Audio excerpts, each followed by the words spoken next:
Bora. Senhor nosso Deus, Pai, te agradecemos, Senhor, pela tua presença, Senhor, nesse lugar. Manifesta, Senhor, em tua vida, na tua vontade, conosco, para a honra e glória do teu nome, Senhor. Manifesta o teu poder, a tua vontade, em nome de Jesus, Senhor. Permanece nesse lugar, fala conosco, conforme o teu poder, conforme a tua vontade. Nos desperta, Senhor, do centro da tua vontade. Para a honra e glória do teu nome, Jesus, manifesta a tua vontade. Nós pedimos certo da vitória, em nome de Jesus. Vem, igreja. Graças a Deus. Será que a igreja está preocupada se Jesus está vindo? Será que os irmãos estão preocupados se Jesus está vindo ou não?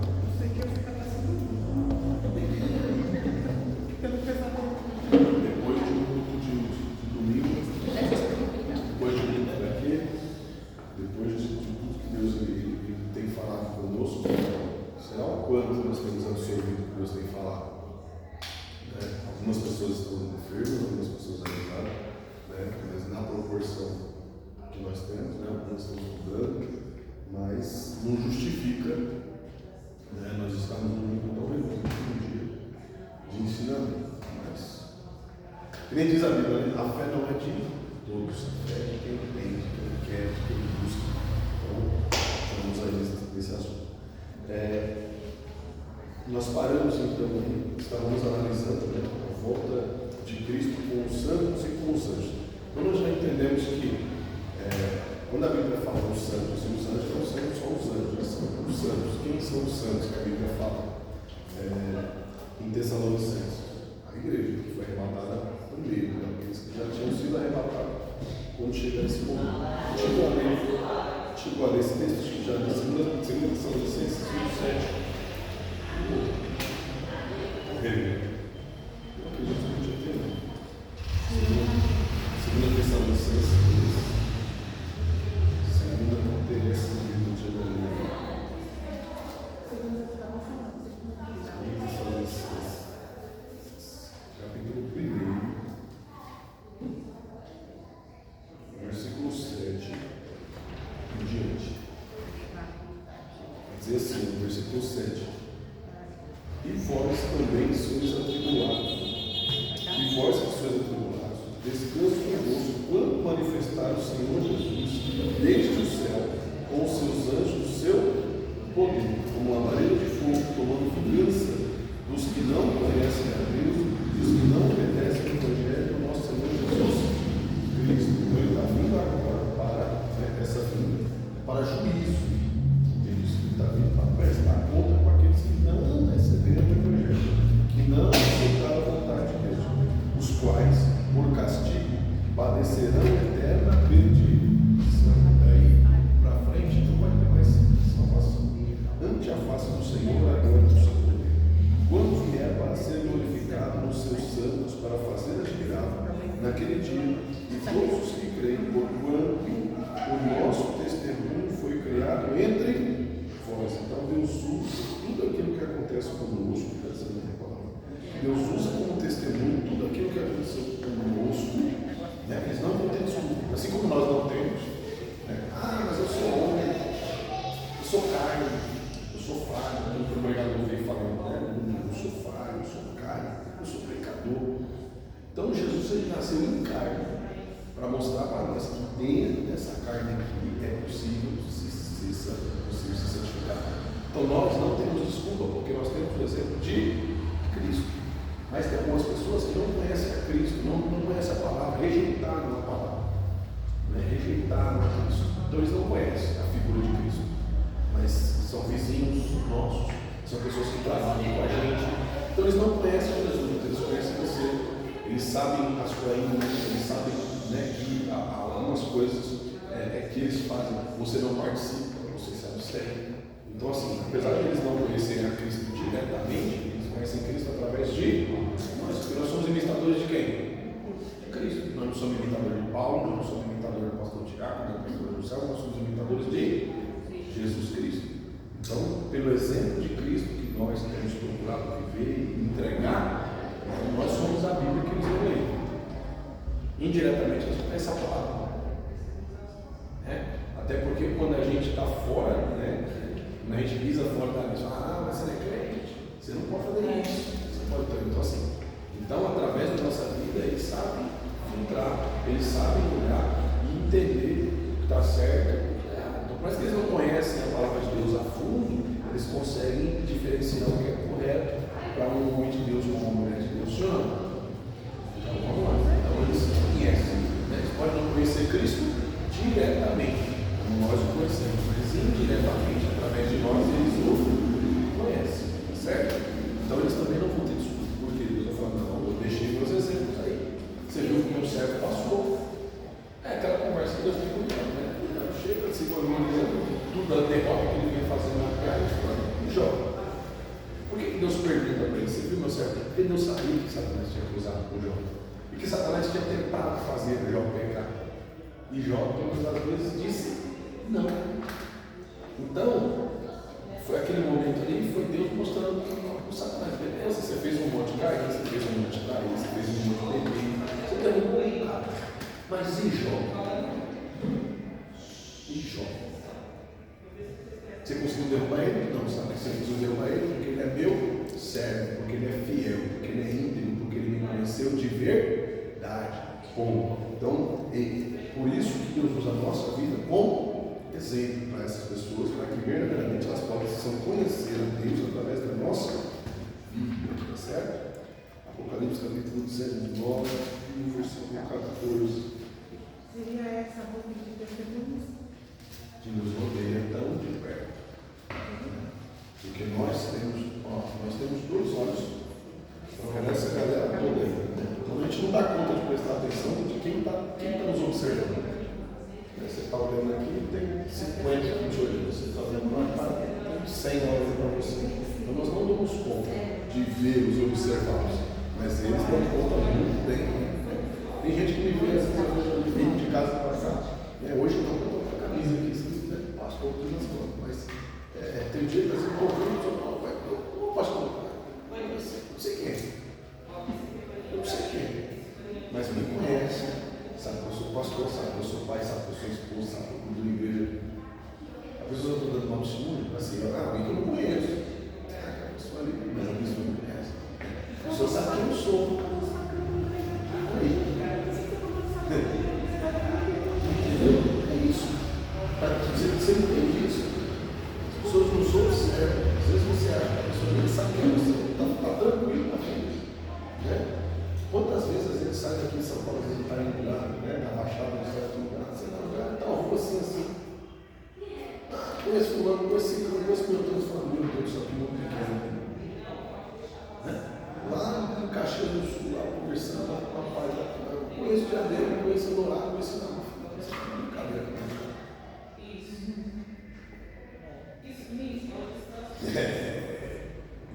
Então a gente tem que saber onde pisa, o jeito que pisa, como vai, como vem, porque, como a gente explicou, nós temos uma tão grande nuvem de testemunhas. Então, na Bíblia, nós estamos rodeados por ela, ou seja, onde eu for. E é necessário que tenha, porque isso me ajuda a me policiar mais, a vigiar mais, a estar mais dentro do centro da vontade de Deus, a buscar estar mais fidedigno daquilo que Deus preparou para a minha vida. Sim ou não? Então, essa tão grande nuvem de testemunha nos ajuda a permanecer dentro do centro da vontade de Deus. Você consegue entender isso? Deixa eu ver. Caso básico,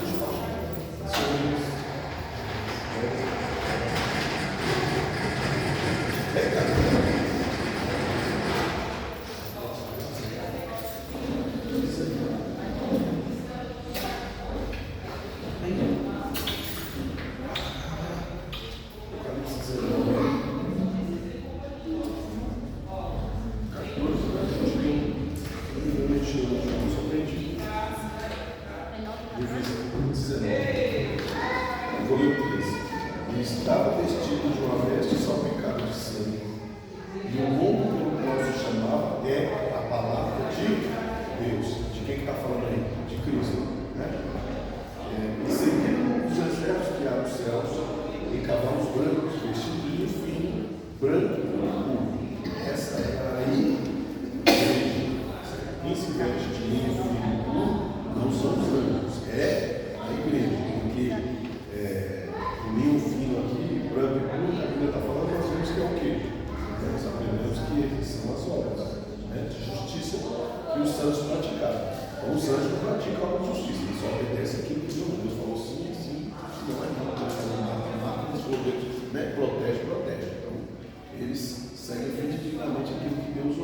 isso não é justiça.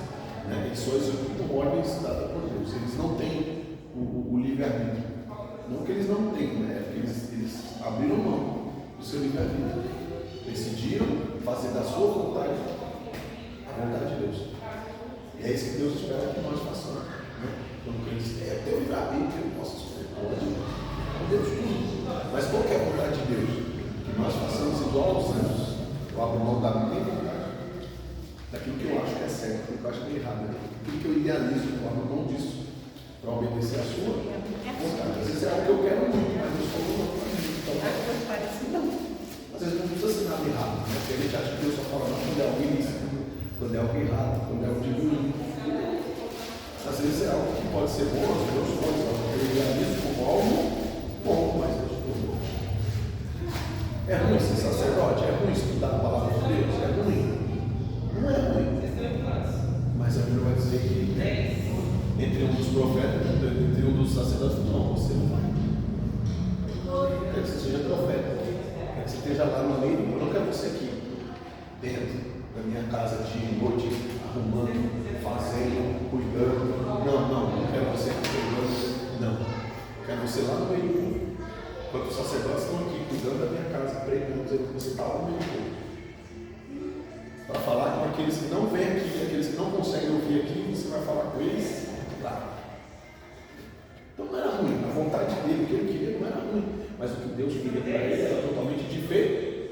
Então não engano nosso pensar que sempre Deus vai falar não para nós só quando for algo ilícito, ou quando for algo, né, ruim, ou algo. Não, às vezes o não de Deus é porque o projeto que Deus tem para a minha vida está fora da roda daquilo que Deus preparou para mim. Certo? Em que momento você vê Deus perguntando para Abraão qual eram os planos dele? Você acha que o plano de Abraão era largar a família dele, lá os pais, né? A mãe, os irmãos, e seguir sem destino na vida? Não. O plano dele, sabe que não era bom? Pô, vou cuidar dos negócios do meu pai, vou ajudar, porque meu pai está chegando na velhice, vai precisar de alguém que ajude ele, vai precisar de alguém que administre os certos. Eu estou me preparando para dar sequência nas coisas de família, dentro daquilo que nós fomos ensinados, cuidar dos meus irmãos mais novos, ajudar a minha mãe. Não é um projeto ruim? Não. Deus falou que eu não quero essa família. Poxa vida. Poxa vida. Então, nós temos que estar prontos para atingir esse nível de santidade e obediência até os anjos eles atingirão. Porque um anjo, bom, você imagina, e nós somos transportados, você imagina um anjo que no dia, uma noite, ele disse que um anjo, só que matou 185 mil soldados assassinos. Um anjo. Você imagina o que não pode fazer um anjo. O que um anjo não pode fazer? Né? E com todo esse poder, ele bota no bolso. E fica olhando e aguardando a vontade de Deus. Você imagina o anjo de Jó, você imagina o anjo ordenado para guardar a vida de Jó, recebendo ordens de Deus, dizendo assim, deixa Satanás tocar. E olhando e falando, eu não podia resolver isso aqui agora. Eu podia ficar, Deus, como assim? Eu estou aqui para proteger ele. E não é para fazer nada. Só não deixa ele tirar a vida dele. Hoje está obedecendo aquilo de Deus. Imagina Cristo, com todo o poder e autoridade, né? Que até quando os discípulos não são humanos, vem cá que o Pedro corta e eu vou te ajudar no que Deus falou, não precisa ajudar. Se eu quisesse, a palavra bíblica aqui não posso estar resolvido. Mas é necessário que eu passe por isso. Então você imagina alguém com tanto poder e tanta autoridade, né, se sujeitar a uma situação de humilhação e sofrimento, para estar dentro da vontade de Deus, sem entender direito, né? Então era a situação que você vê que em dado momento ele mesmo disse assim, pai, é necessário mesmo. Será que o Senhor podia passar essa fase? Por esse capítulo? Não dá para. Não tem um jeitinho. Mas aí ele se submete à autoridade, à vontade de Deus, que todavia seja feita sua vontade. E mesmo sendo Deus, não teve usurpação ser igual a Deus, mas humilhou a si mesmo, seguindo a forma de servo, ou seja, sendo obediente até a morte. Por quê? Porque o projeto era maior, porque o plano era maior, porque ele entendeu que a vontade de Deus, apesar dele não compreendê-la naquele momento diretamente, inteira e completa, ele entendeu que o plano de Deus, o projeto de Deus era muito maior do que ele. Certo? Mesmo o inimigo tendo momentos antes, em outro episódio, oferecido para ele tudo aquilo que assim, olha as ofertas que o inimigo faz para Jesus. Transforma essa cara de pão, porque sabia que Jesus estava com fome. Olha, eu vou colocar os reis para te adorar. Por quê? Onde estão os seus discípulos? Aqueles que diziam que ia seguir te adorar. Eu botou eles para orar aí, para orar, você não vai entender mais. Eu posso levantar uma multidão de adoradores para você. Reis, gente que vai andar de judeu. Certo? Então, tudo aquilo que ele entendeu que podia ser a ideia de Cristo, de um plano, de uma glória, de uma recompensa, ele oferece. E outra, será que você tem esse poder mesmo todo aí? Será que o Pai te ama tanto assim mesmo? Se joga daqui para baixo, aí nós vamos descobrir se ele te ama de verdade, se ele está só te amando. E se ele mandar um anjo para te amparar, é porque realmente você é um eleito, é um escolhido. Agora, se não, se você não se jogar, não vai saber. Tem que colocar dúvida no coração de Deus, tem que fazer Jesus titubear naquilo que o Pai já tinha entregue para ele como uma certeza. Entende por que a gente precisa vigiar tanto? Por que a gente precisa se policiar tanto? Né? Porque às vezes em pequenas atitudes, em pequenas ofertas, a gente deixa aquilo que Deus separou para nós, usa o nosso livre-arbítrio de uma maneira incorreta, usa o nosso livre-arbítrio de uma maneira irresponsável. Como assim? Né? Para andar dentro de algo que eu mesmo idealizei, de algo que eu mesmo planejei, de algo que eu mesmo projetei. E não deve ser assim. Antes, devemos nós estar em obediência com o Senhor, aguardando a redenção dos santos. O que nós estávamos falando aqui, né? Depois da pregação daquela de domingo, depois do Senhor dizer que está vindo, que está próximo, nós vemos aqui que os nossos olhos uma peça que é aquela que encena um momento onde alguém vai chegar e vai dizer assim: não, mas eu não esperando, não passamos de nada. Aí estamos nós aqui uma terça-feira no culto de ensinamento. Como só nós que estamos lá, com exceção da meia dúzia que analisou, que está doente, que está enfermo, que está estudando. Será que foi só você que foi tocado? Foi só você que foi tocado? Foi só nós que fomos tocados pela palavra? Você entende porque o Senhor mostra para nós o grande risco da igreja não se salvar? E o meu povo perece por falta de entender. Parece calando, ouve, entra no ouvido do Senhor. Eu não ouvi o pregador falar nada aqui diferente do que tem sido pregado nas últimas ministrações. Nada. Se você pegar as 4, 5 últimas ministrações e botar escrito, pegar a pregação de domingo, você não vai achar nada que ele tenha falado aqui que a gente já não tivesse ouvido. Será que Jesus mudou? Será que Jesus largou para lá? Ou será que não somos nós que não estamos prestando atenção naquilo que Deus tem falado conosco? Porque Deus ele mantém uma constância. O Senhor ele tem mantido uma constância para conosco, para nos alertar, para nos salvar, para nos levantar, para, sabe, a gente entrar no centro da vontade dele. Tem insistido nisso. Se tem alguém que está tardando as coisas, não é ele, sou eu, você, somos nós. É certo? E é por isso que a gente precisa. Aí, olha para um cenário desse. Olha para um cenário desse. Aí agora nós vamos para o arrebatamento. Baseado no cenário que nós conhecemos, naquilo que Deus está falando conosco, na proporção que Deus tem falado conosco. Tem lugar que o Espírito não tem nem liberdade para falar algumas coisas do jeito que ele fala aqui. E nós estamos nessa situação. Você imagina em lugares onde a palavra nem sendo pregada direito, onde a palavra é pregada por figuras, por enigmas, sabe, aqui não, eu rasgo o verbo um português claro para nós, como na sua cara, assim, emenda, ó. Então, assim, aí você será, no dia do arrebatamento, vai ser uma grande nós estamos vivendo.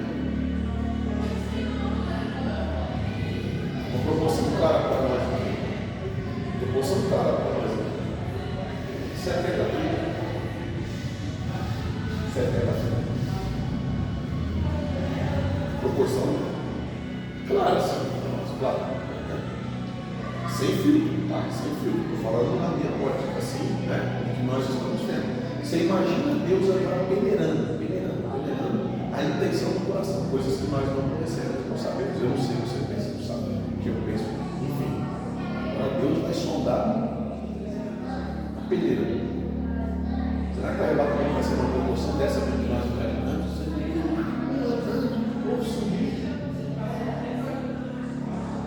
Ninguém nem dá conta que teve arrebatamento. Sumiu aqui, eu também lá. Acho que vocês vão desistir, largar a fé, morrer com a fé aí, sumir. Quando eu era nova, eu também.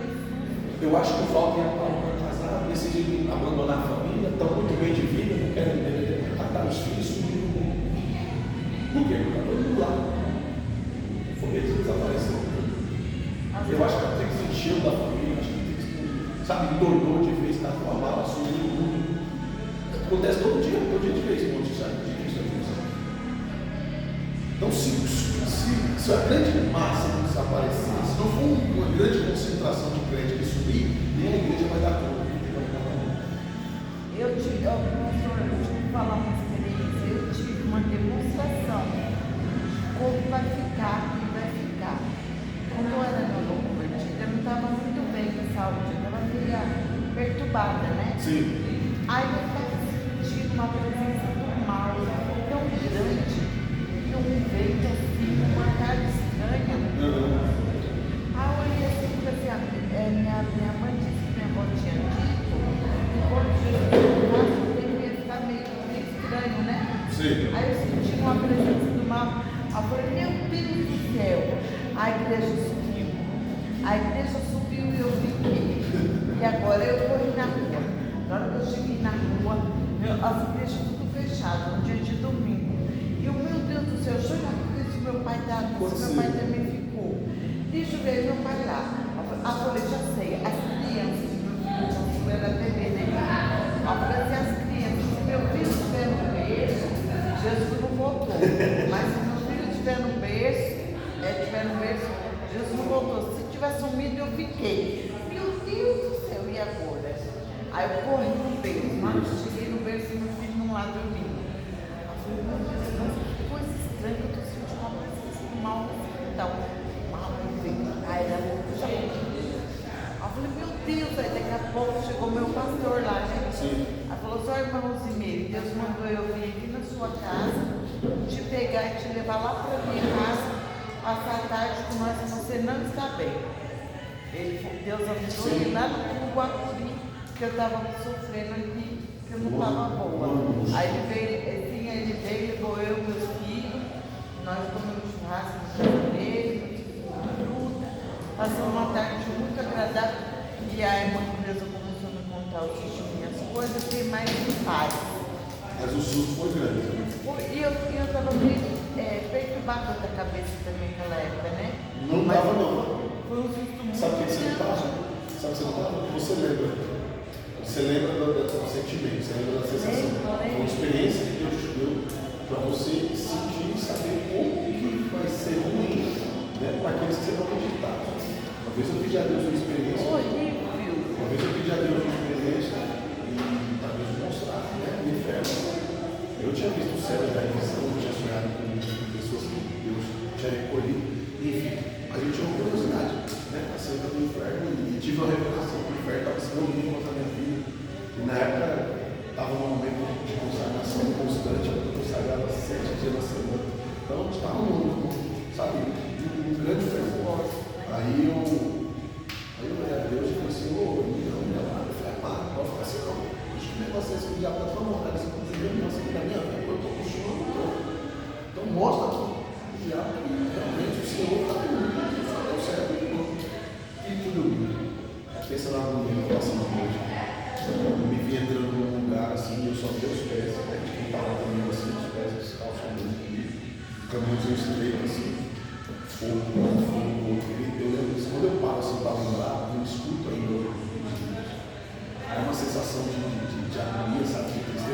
quando você está no velório para fechar o caixão? Sabe quando você está no velório para fechar o caixão? A família desespera, eu vou dar aquele grito, sabe? Aquele momento de fechar o caixão, aquele momento.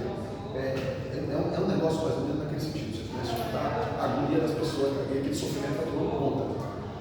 Você e os gritos parecem que entra assim, não no seu dedo, na sua alma. Eu escutando aquilo e tal. Aí eu olhava lá no fundo, assim, no escuro, como se fosse uma caverna, um foco de luz lá dentro. Eu via entrando, eu via meio que sombras em volta de uma mesa, igual a relação que a gente falava, não vai estar sendo. E eu via meio que como sombras assim, eu não via o rosto, mas via na mesa. Eu sei que quando entrava, falava uma pessoa comigo, eu acredito que era Cristo, quando entrava assim comigo, aí todo mundo ficava de pé, parado, aí eu via meio que a figura, né, os rostos e tal. Aí pegava a mesa assim, virava a mesa de cabeça para baixo. Esse é o João. Esse é meu servo. Esse é meu servo, é o meu escolhido. E virava a mesa assim e saía comigo de volta. Mas os gritos, enquanto da encenação, os gritos não paravam. Um lugar feio, escuro, e fogo para todo lado. Grito, eu não via ninguém, né, de pessoas, mas eu escutava grito como se realmente a pessoa estivesse sofrendo. Né? Não uma nem duas, mas gritos, sabe? Como se realmente as pessoas estivessem em agonia. Então, assim, uma experiência que realmente quem teve não esquece. Não esquece. Né? Bom seria que todo mundo tivesse. Agonia igual essa eu só tive um dia que o Senhor me mostrou. Orando pela igreja, a igreja passando por um momento difícil, igual os tempos que nós temos passado, e oração com Deus. E eu vi o momento da igreja entrando com o Senhor. Chegou o momento do céu do arrebatamento da igreja. Agora está o pastor representando a igreja. E o Senhor, pastor Tiago, presente a sua igreja. Eu olhava e vi um anjo aqui, eu ouvi a voz, né, atrás de mim. Eu não conseguia virar, não conseguia, né, no esplendor de luz. Eu escutava só a voz, via também a figura dele, mas eu não conseguia virar. E eu via o rosto dos anjos que estavam de frente de mim, eu lembro claramente, quando eu paro para lembrar, eu vejo claramente. E aí nós de um lado e do outro. E aí eu pensava no nome de um obreiro da casa. Quando chama fulano para mim, aí o anjo estava na porta com a mão na porta assim, olhava ali para mim, só balançava a cabeça. Tipo assim, eu não vi. Nossa, na hora a agonia tomava uma hora de mim, eu começava, porque assim, eu chamei alguém que eu tinha certeza que ia estar lá. Se essa pessoa não veio, aí chamei o próximo nome. Olhava para mim, o que foi esse salão? Eu sei que eu era tomado uma sensação de agonia, porque eu não via ninguém, só ouvia a voz atrás de mim, e via a expressão do anjo, né? Que me dizia, e aí, antes de eu voltar para acordar, eu tinha uma voz que falava para mim assim: diga para a minha igreja, fazer valer cada gota do sangue do filho. Fala para a minha igreja. Nós estávamos em tempo de pandemia. Sabe? E a voz fala: diga para a minha igreja, fazer valer cada gota do sangue do meu filho. Mas eu acordei em pânico, suando, chorando, o Senhor dormindo, eu agoniado, eu não conseguia falar nada, bati o joelho no chão, não conseguia nem parar, porque imagina o pavor, né? De chegar num momento como esse, e aí crer em alcançar a salvação por causa de detalhes, por causa de coisas fúteis, por causa de coisas, sabe, pequenas, por causa de situações. Todo mundo está cansado, todo mundo tem muito difícil. Todo mundo aqui tem um problema, todo mundo tem uma situação, todo mundo tem uma preocupação, todo mundo tem um sonho organizado. Será que nós somos melhores do que os outros? Não. Mas nós temos os isso, sabe, que Deus falou para Josué: esforça-te, eu não vou fazer para você. Deus não vai pegar na nossa mão, não vai usar nessa nação. Esforça-te, tem uma parte que é você. Agora, a partir do momento que você se levanta e te dá a mão, te ajuda a caminhar. Mas o mínimo que nós podemos fazer é ficar em pé. Senhor, eu estou sem força, Senhor, eu estou fraco, Senhor, eu estou cansado, mas eu fico. Você faz assim, aí Deus pega na sua mão e você não vem. Aí você não sente mais. Aí você volta para casa, bem cansado, você está mais. Por quê? Porque Deus renovou a sua força. Porque Deus segura na sua mão, você tomou uma atitude. Agora, se a gente se entrega, o dia de amanhã é pior do que hoje, porque fica em casa, não descansa. No outro dia acorda pior do que estava hoje, por quê? Porque não teve as forças renovadas. E mais, ainda tem uma brecha espiritual dentro do diabo, tá vendo? Teve uma chance de se aproximar de Deus, não quer. Então, peraí, opa, né? Está na casa vazia, né? A casa não está cheia. Ou é um, ou é outro. Você não preencheu a casa de Deus, você não está, né? Sendo pleno, você não está deixando, né, a situação favorável para Deus na minha vida. Quem que está dominando? Você acha que a gente vem para a igreja, a gente incomoda o diabo de alguma forma? Na igreja, o diabo está nos lugares celestiais. Você acha que o diabo está incomodado com alguém dentro da igreja? Incomodado com alguém que está sendo salvo. Ele vai se incomodar. Ele percebe que as armadilhas dele e os pratos de mentira dele já não saciam mais. Aí ele começa a ficar preocupado com ele. E fora isso, olha o mundo espiritual. Aí, tira aí, está desviado. Está dentro de casa, está desviado. Está dentro de casa, vai estar longe do pai. Está dentro de casa, vai ter comunhão com o pai. Está dentro de casa, tem diálogo com o pai. Está tudo certo. Então o problema, a solução não é estar dentro só de casa. É uma vida de comunhão para com Deus. Nós vamos ver agora. Até para Israel não tem limite. Porque a Bíblia diz que eles são salvos pela promessa. Zacarias 14, 1 ao 4. Zacarias aí vai bater o pé. Nós em Mateus vamos colocar mais para vocês. Vai ter Malaquias e depois Zacarias. Zacarias 14, 1 ao 4. Meu Deus. Olha, Zacarias 14. Se comecei a lembrar e veio todo o 14 primeiro. Eis que vem o dia do Senhor, e eis que os teus despojos se repartirão no meio de ti, porque eu ajuntarei todas as nações para pelejar contra Jerusalém, e a cidade será tomada, e as casas serão saqueadas, e as mulheres forçadas, e a metade da cidade sairá para o cativeiro, mas o resto do povo não será expulso da cidade. Eis que sairá e pelejará contra as nações, como pelejou no dia da batalha. E naquele dia estarão os seus pés sobre o monte das oliveiras, e estará de fronte de Jerusalém para o ocidente. E o monte das oliveiras será fingido pelo meio, para o oriente e para o ocidente. E haverá um vale muito grande. Metade do monte se repartirá para o norte, e a outra metade para o sul. E fugireis pelo vale os meus montes, porque o vale dos montes chegará até a zero, e fugireis assim como fugiste do terremoto nos dias de Uzias, rei de Judá. Então virá o Senhor, meu Deus, e todos os santos contigo, ó Senhor. E acontecerá naquele dia que não haverá preciosa luz, nem esperança, nem escuridão, mas será um dia conhecido do Senhor, nem dia nem noite será. E acontecerá que no tempo da tarde haverá luz, ou seja, o raiar do Senhor. Naquele dia também acontecerá que correrão de Jerusalém águas vivas, metade delas para o monte oriental e metade delas para o monte ocidental.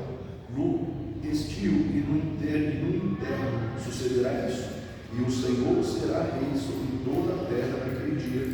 Um será Senhor, um será o Senhor, e um será o seu nome. O Senhor será o seu nome. A aparição de Cristo. Hoje, Jerusalém pode se vangloriar porque ela é cercada de montes. Se tem uma guerra, tem naqueles lugares, ela pode se vangloriar porque os próprios montes a protegem, a defendem. É um sistema de defesa. Mas a Bíblia diz que no dia que o Senhor virá, o Monte das Oliveiras é o monte mais alto, é o monte mais precioso, é o monte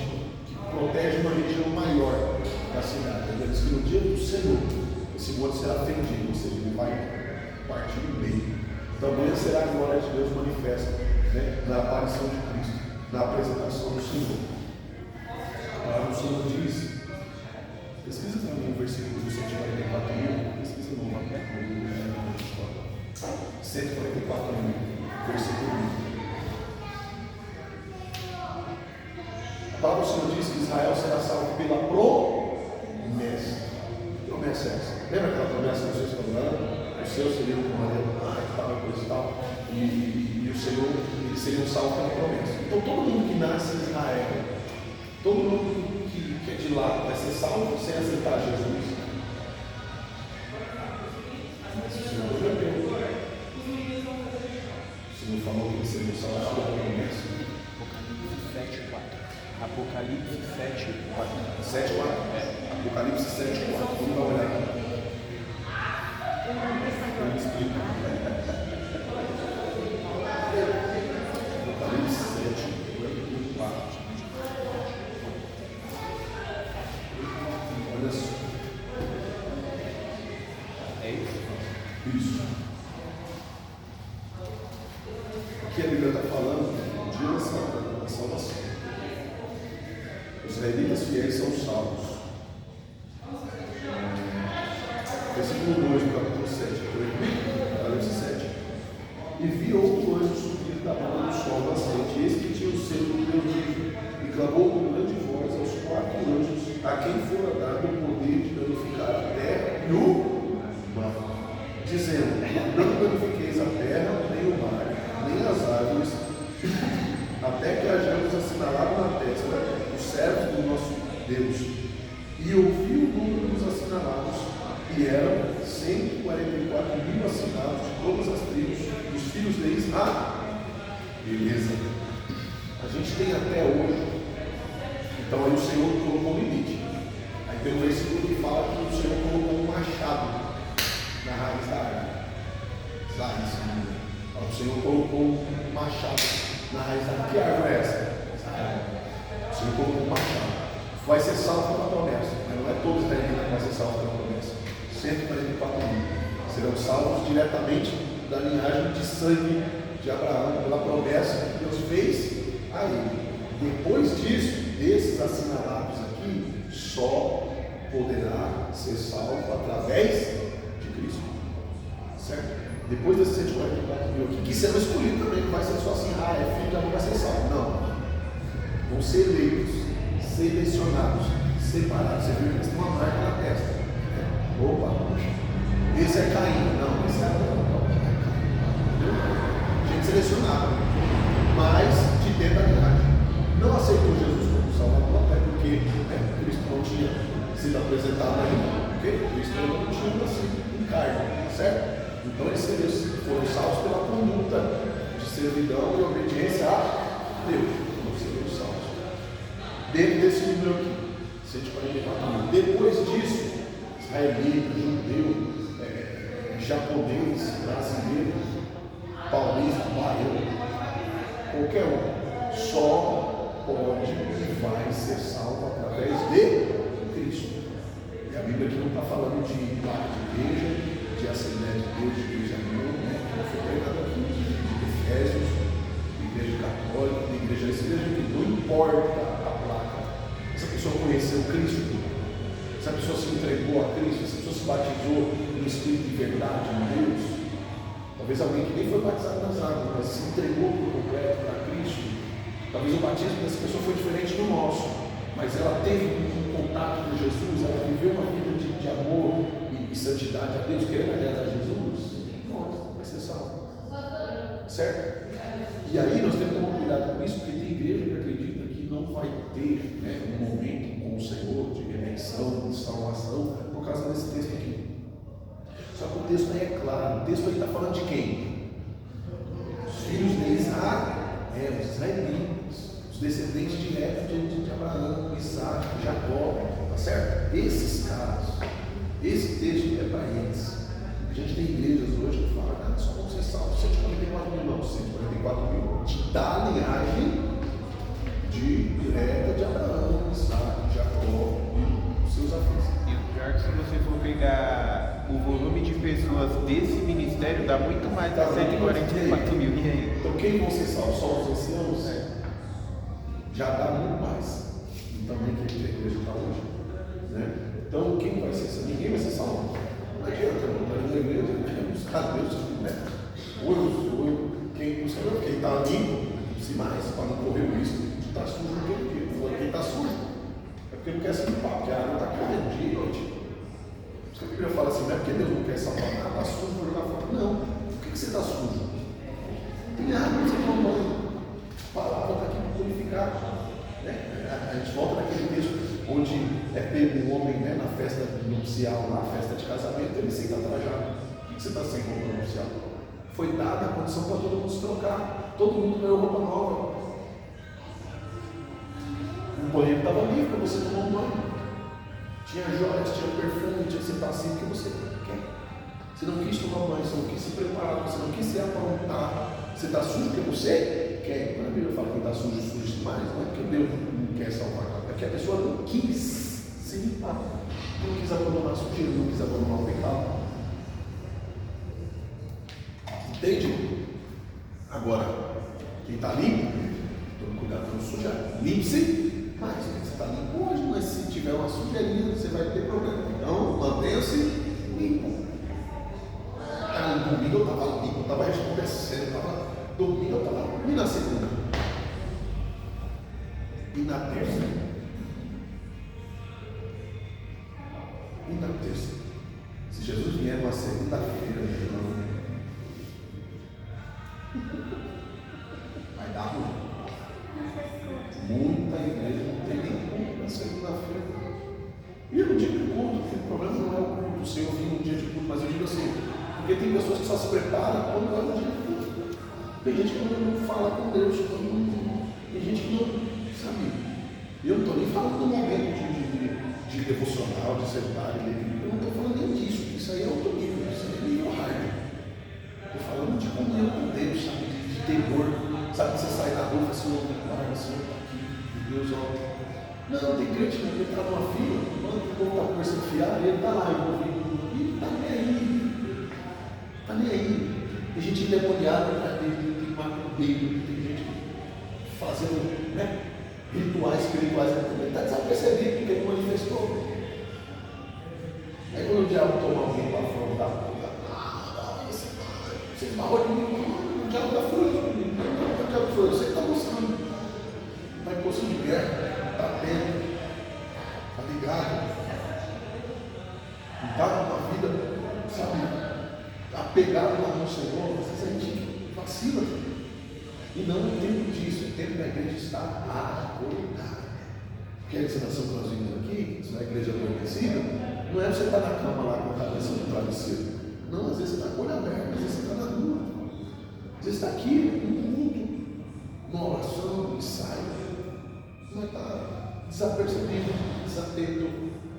Porque quando a lâmpada apagou, elas estavam todas juntas com as outras. E elas também eram virgens. Virgens. Então, peraí. Porque tem gente que acha que você é virgem, não é uma é apagado, né? Ninguém vai me apontar em nada. Eu não errei. Ninguém está falando de erro, ninguém está falando de pecado. Não é só o cara que nos afasta de Deus. A inconstância também, às vezes, igual que isso, não tem nada. Está seco, vazio, não reservou nada ali dentro. Então, onde que eu adquiro o reserva? Porque nós estamos recebendo, nós estamos queimando. Você vai sair daqui, você vai sair contra alguém, você vai compartilhar o que você está aprendendo. Você vai gastando, você está investindo. E tem que ser assim. Para a pessoa ver, você tem que voltar para se encher de novo. E eu me vejo, não é quando eu estou aqui na frente cantando junto do grupo. Não, é quando eu vim aqui, eu estou junto no ensaio. Ou quando eu estou em intercessão. Enquanto alguém trabalhou, enquanto alguém lá lutando, enquanto as irmãs estão aqui, eu estou em casa, mas estou ligado aqui. As irmãs, deixa as irmãs se lá, eu estou em casa, eu estou trabalhando. Eu saio de casa, mas as irmãs estão em casa, se não, não sei, se eu vou para o quarto, não sei, olha, se eu vou para a casa, não sei o que pode acontecer, aí dá volta no caminho, quando eles estão lá, é isso. Mas a gente só se dá conta quando a gente está no campo de batalha, o inimigo nos afrontando, né? O gigante aparece, quem vai me enfrentar? A gente fala, meu Deus, é agora.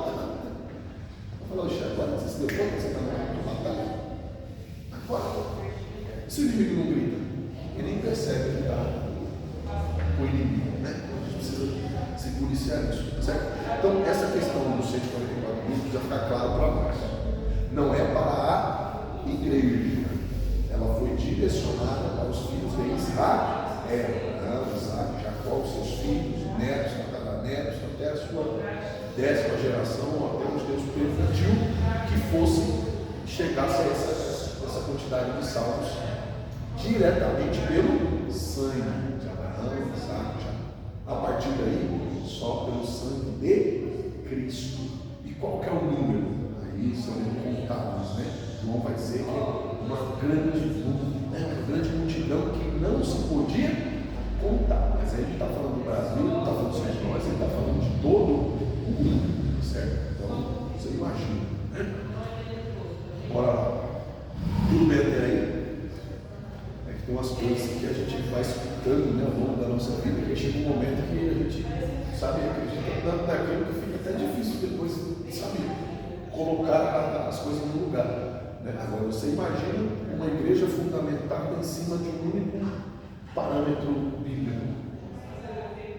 Aí a gente tem outros que acreditam que, né, o paraíso vai ser aqui mesmo. Tudo vai deixar a gente aqui nessa terra. Não é nessa terra. A Bíblia diz que o novo céu, a nova terra, segunda Pedro, né? Se o novo céu, a nova terra está reservado para nós, né? Mas vamos lá, isso é ponto para as aulas para frente. Bora, diante dessa situação, Apocalipse capítulo 19, versículo 20.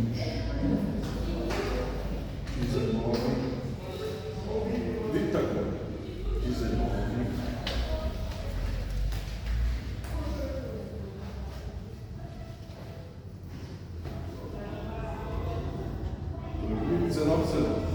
E vi abrir os dirigentes da terra e os seus exércitos reunidos para fazerem guerra àquele que estava sentado sobre o cavalo e ao seu exército. Lembra que nós, o Senhor vinha, nós lemos lá em Zacarias, ele vinha com o seu cavalo para reger as terras, o monte sendo fendido, e agora aqueles que não foram salvos se rebelam, contra o Altíssimo, achando, matando ele uma vez, mata ele. Está pensando que ele é quem? Quem ele está achando que ele é? E vi a besta, os reis da terra e os seus exércitos reunidos para fazerem guerra aqueles que estavam sentados sobre o cavalo e o seu exército. E a besta foi presa, e com ela o falso profeta, que diante dela fizeram sinais, o que enganou os que receberam o sinal da besta e adoraram a sua imagem. Estes dois foram lançados vivos no ardente lago de fogo e enxofre. E os demais foram mortos com a espada que saía da boca do que estava sentado sobre o cavalo, e todas as aves se fartaram das suas carnes. Eu preciso entender que o livro de Apocalipse é um livro figurado. Nem sempre a espada vai ser uma espada de verdade, certo? Nem sempre a gente precisa de interpretações aqui. Quando a Bíblia fala que seriam mortos pela espada que sai da sua boca, quando a gente prega, quando a gente fala a palavra, a Bíblia diz que a palavra é uma espada de dois gumes. Vai cortar para um lado, vai cortar para o outro também. Quando ela corta tanto para quem está ouvindo lá, quanto para quem está pregando aqui. Não tem essa. Ela vai sair, ela vai cortar. Então, lembra do episódio de Ananias e Safira? Foram mortos pela espada. Saiu alguma espada da boca? Não. Qual foi a espada? Você está mentindo. Pá! Você tentou enganar o Espírito Santo de Deus. Pá! Morreu com a espada. A verdade, a palavra daquele que é verdadeiro. Você estava na igreja, mas você nunca foi salvo. Pá! Você dizia que servia para você. Não me servia. Pá! Você serviu seus próprios interesses, você servia as suas próprias vontades, você estava atrás de encher o seu ego. Pá! Mortos pela espada. A palavra da verdade. Certo? Então, e assim, aqui a gente até brincou, né? Quando essa semana que estava fazendo a peça, né? Falei que pintou o cabelo de branco, né? Agora tem que fazer o olho de fogo também, né? Então, qual que é a questão do olho de fogo? A própria verdade. Sabe quando você ia mentir, né? O pai e a mãe que você do lado assim, porque se você fixasse o olho dele, você não ia conseguir mentir, porque o olho era como chama de fogo, cheio de verdade.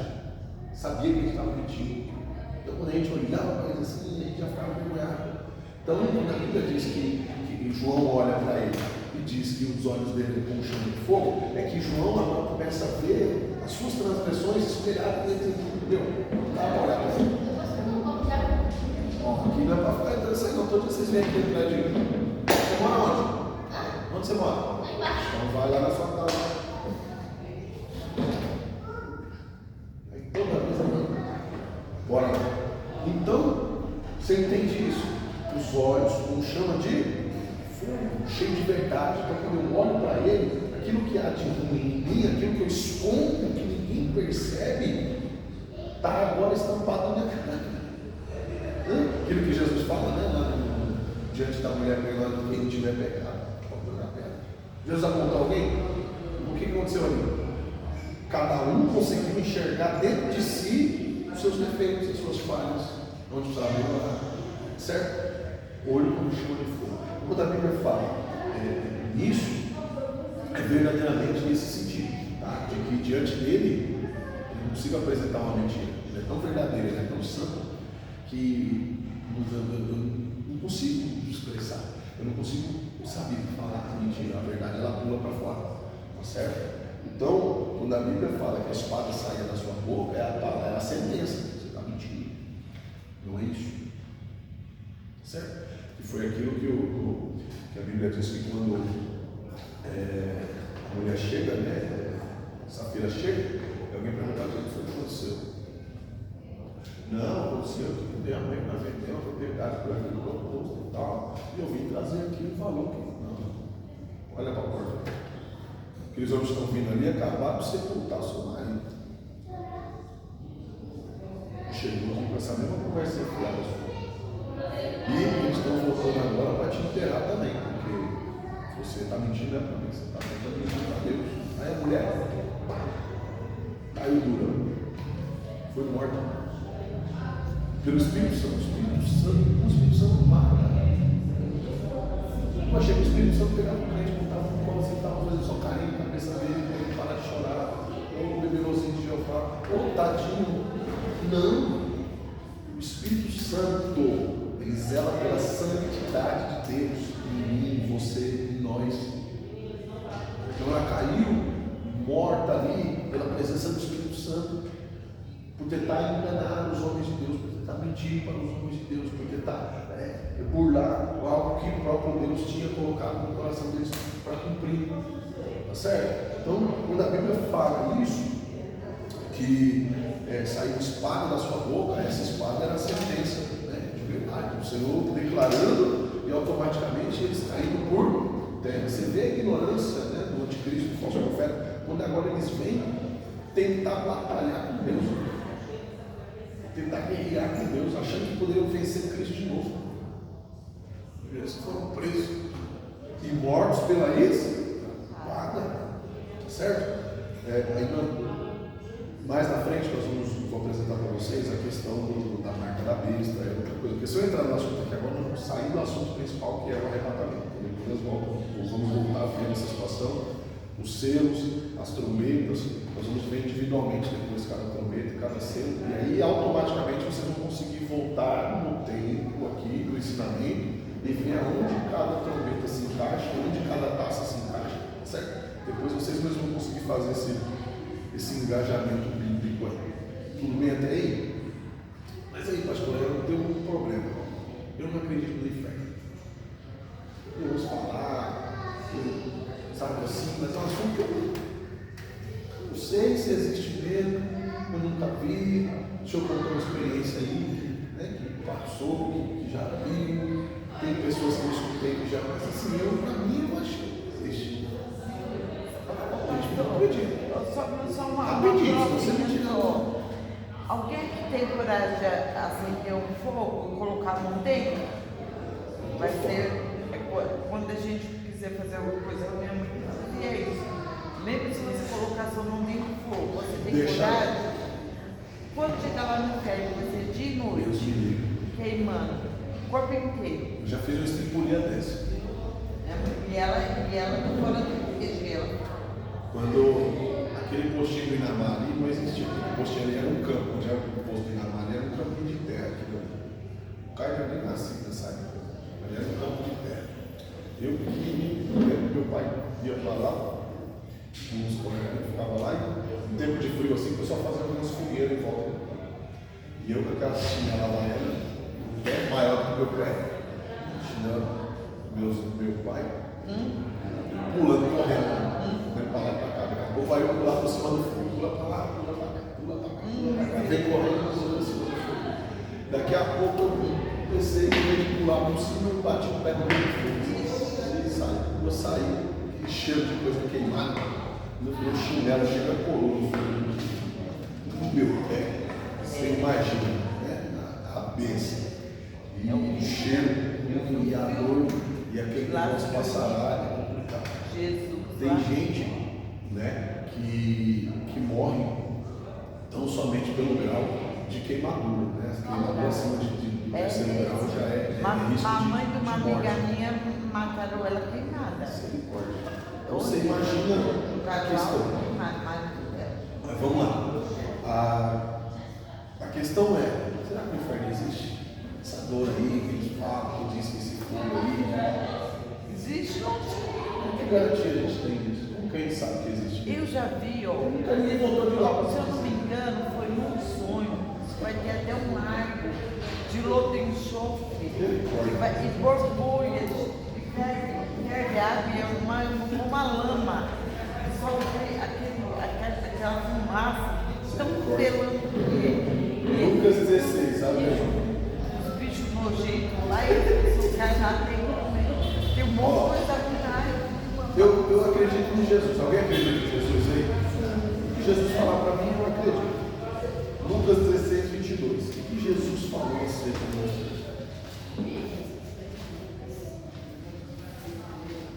O Evangelho em si, não sei se você se atentou para isso, mas ele fala mais do inferno do que do céu. A Bíblia não dá tantos detalhes para nós acerca do céu, mas constantemente o Senhor está falando do inferno. Jesus vem ali pela igreja e fala um pouco. Né? Então, Jesus aqui está dando um exemplo. Lucas 16, verso 22. Lucas 19, mas não vai passar isso com eles. Lucas 16, 19. Ora, havia um homem rico e vestia-se de púrpura e de linho fino finíssimo e vivia todos os dias em regalo, todos os dias regaladamente, né? E splendidamente.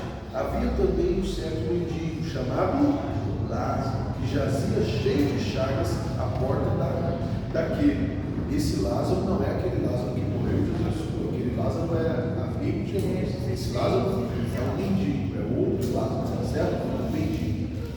Ele morava na porta desse rico. Então, sempre que esse rico colocava o lixo para fora, ele ia lá, porque ele sabia, né, que quando o homem esbanjava, então sempre tinha comida sobrando, sempre tinha algo que ele podia aproveitar no lixo desse rico. Então ele ficava ali, porque ele sabia que sempre ele ia ter algum tipo de recurso. E desejava alimentar-se das migalhas que caíam da mesa do rico. Tudo aquilo que era posto, né, no lixo, para fora. E os próprios cães vinham a ver as chagas. Olha que situação. Mendigo, cheio de ferida, os cães vinham lamber a chaga. Que situação! Imagina o sofrimento desse homem. Certamente quem olhava para esse homem dizia assim: eu não gosto desse homem, não. O pecado desse homem aí certamente foi grande, porque Deus não tem nem misericórdia dele. Deus não permitiu que ele tivesse uma família. Poxa, já não bastava ser mendigo? Será que Deus não podia deixar ele sem ter uma enfermidade? Já não era rua, está uma situação difícil. Será que pelo menos a enfermidade Deus não podia curar dele? Eu acho que Deus tem que fazer isso para castigar esse homem. Não é possível que Deus tenha alguma coisa com uma pessoa assim. Fala a verdade. Quando você vê uma pessoa bem sucedida, quando você vê uma pessoa bem cuidada, você imagina que Deus está cuidando dessa pessoa, Deus está cuidando desse, Deus está patrocinando esse cara. Seja ele um pastor, seja ele um empresário, seja ele alguém. Você fala, de certa forma, Deus está cuidando dessa pessoa. Mas aquele que está embalado com o dia, está cuidando dele. Estão na rua. Será que eles estão ali por uma decisão de Deus? Será que foi Deus que colocou eles naquela situação? Por que Deus não fez nada para tirar eles daquela situação? Eu te falo, sabe por que Deus não fez nada para tirar eles daquela situação? Porque se não existisse mendigo, se não existisse gente necessitada, se não existisse pessoas precisando de ajuda, como que Deus ia provar a nossa sensibilidade? Como que Deus ia provar o nosso amor ao próximo? Se você vai trazer alguma coisa, eu não preciso de você, está tranquilo, eu não vou receber isso, não preciso não. Pode ficar com você. Se não tivesse pessoas com necessidade, como que Deus ia provar que realmente nós temos amor ao próximo? Entende isso agora? Porque é a grande desculpa, né, que alguns não. Mas se Deus existe, por que tem gente morando na rua? Por que tem gente doente? Por que tem gente no hospital? Sabe por quê? Porque Deus quer que você se mexa. Porque Deus quer que você, em vez de ficar falando que tem gente lá, você pega os seus recursos, você vai ajudar de alguma forma. Por isso que existe. Porque Deus quer ver o quanto você é misericordioso, o quanto você é bondoso, o quanto você recebeu da Escritura, o quanto você consegue praticar isso aí que você sabe. Se você sabe que eles não deviam estar nessa situação, por que você faz nada para nada? Aqui, assim, né? Mas vamos lá. E aconteceu que o mendigo morreu e foi levado pelos anjos para o seio de Abraão. E morreu também o vivo e foi sepultado. Não fala nem do sepultamento do mendigo. Não deu nem tempo. Não deu nem tempo de sepultar o mendigo que já estava no seio de Abraão. Ninguém nesse ponto do sepultamento do mendigo. Morreu, os anjos estavam ali já para amparar. Acabou seu sofrimento, acabou a sua dor.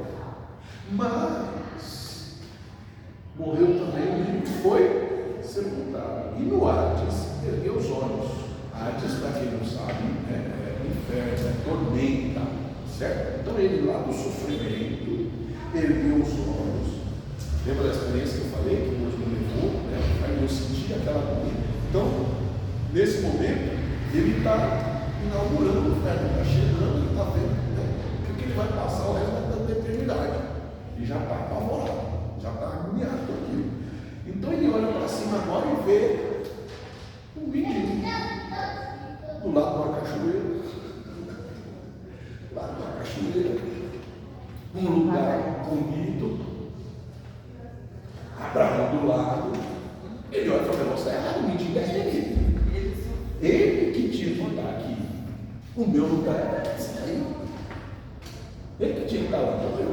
Como assim? Mas ele vai olhar e ele vê que o mendigo agora está sendo parado, o mendigo agora está sendo cuidado. Aquilo que ele tinha condições de fazer pelo mendigo e não fez, ele podia ter parado, ele podia ter cuidado daquele mendigo, ele podia ter, né, dado condições para aquele mendigo sair daquela situação, mas ele não fez. Mas agora Abraão está fazendo, não precisa fazer mais não. Não ajudou? Agora também não precisa mais. Não socorreu? Agora também não precisa mais. Não atendeu? Agora também não precisa mais. Abraão já está cuidando. Mas aí ele vai olhar e diz: Abraão, meu pai. Nem que o mendigo ele fala: o bicho é bom. Está no inferno. Desenamado. Que orgulhoso. Mas orgulhoso. Ele nem fala com Lázaro, que ele via todo dia. Ele vai falar com quem? Abraão, meu pai. Por que ele falou com o mendigo? Ô mendigo, me perdoa. Ô mendigo, eu fui mal com você, eu podia ter ajudado, não ajudei. Não, mas ele mesmo justifica porque ele está no inferno. Ele olha e fala: vou falar com Abraão, porque Abraão pode dar uma ordem nele. Abraão, meu pai, tem misericórdia de mim.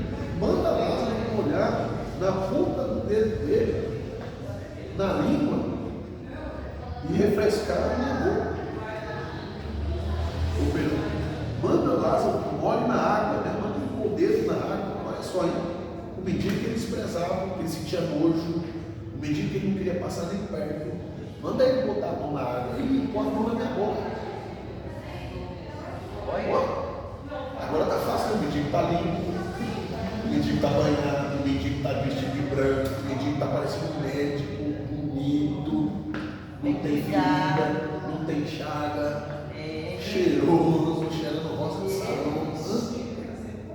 O melhor perfume. Manda ele molhar aí a mão lá nessa água que está perto de vocês aí, desse rio aí, e pôr na minha boca, para me refrescar a minha bonita. Aí olha só a situação, será que é ruim? Não, aí você imagina, uma pessoa orgulhosa, uma pessoa, né?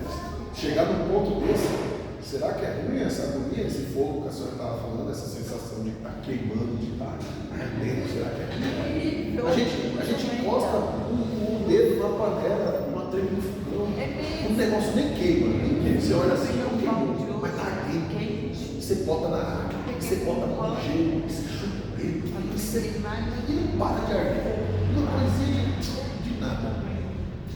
Você imagina uma fornalha de fogo ardente, você imagina o lugar onde o fogo nunca apaga. A churrasqueira você bota fogo nela, uma hora você não consegue nem pôr nela assim, não tem que ela fica. Mas se você deixar ela apagada lá, daqui a pouco você vai e você pega ela na mão de novo, você manuseia ela, porque o fogo apaga. Agora você imagina o lugar onde o fogo nunca apaga, nunca fica fresco. E o bicho não morre. O bicho nunca morre. Sabe que esse bicho nunca morre? Não é um satanás, não. Sabe que bicho é esse? Sabe aqueles bichinhos que comem carne? Sabe aqueles bichinhos que comem carne? É mesmo? Aquele bichinho come a carne até a carne consumir. Quando ele consome a carne, ele morre. Porque ele não tem mais o que comer e agora ele se decompõe. Ele morre, aquele bichinho. Só que no inferno, o bichinho de lá não morre. E a carne também não acaba. Então o bichinho fica lá. Misericórdia, o bichinho fica lá. Comendo, e comendo a carne, e o bichinho fica. O bicho morre, o bicho fica lá, o bicho fica lá, na carne, comendo, e a sensação de que está queimando e pegando fogo. E você imagina, tem gente que tem a mulher barata. Oh meu Deus, imagina o bicho que não morre, né? Quem já viu carne de porco, quem já viu aqueles bichos comendo alguma coisa, você imagina uma pessoa numa situação daquela, porque essa é a situação que está ao vivo agora. Essa situação que está ruim. É por isso que ele não se importa que Lázaro agora põe o dedo na boca dele, porque olha a situação dele. Olha a situação dele. É para isso que serve o ensinamento, porque a gente lê Bíblia e não sabe o que está esperando. Sabe por que isso aqui não está cheio? Sabe por que tem gente que se entregou? Porque não sabe disso. Não tem essa consciência. O inferno é real. O inferno existe. Não é invenção do pastor Tiago, não é invenção da Efésio. É Jesus que está falando aqui. É Jesus que está dizendo. Tem lugar de delícia, tem lugar de descanso. Não, irmão, se o paraíso já é bom, o paraíso já é bom. Imagina o céu, irmão. Porque isso aqui não é o céu, não, tá? Isso aqui é o paraíso. O paraíso não é céu. O paraíso é um lugar de descanso. A igreja fica aguardando a salvação, porque nós só vamos inaugurar o céu junto lá. Tá certo? Vamos inaugurar o céu junto. Jesus salva lá o homem na cruz e ele fala o quê? Eu vou te levar para o céu? Não, eu vou te levar para o paraíso.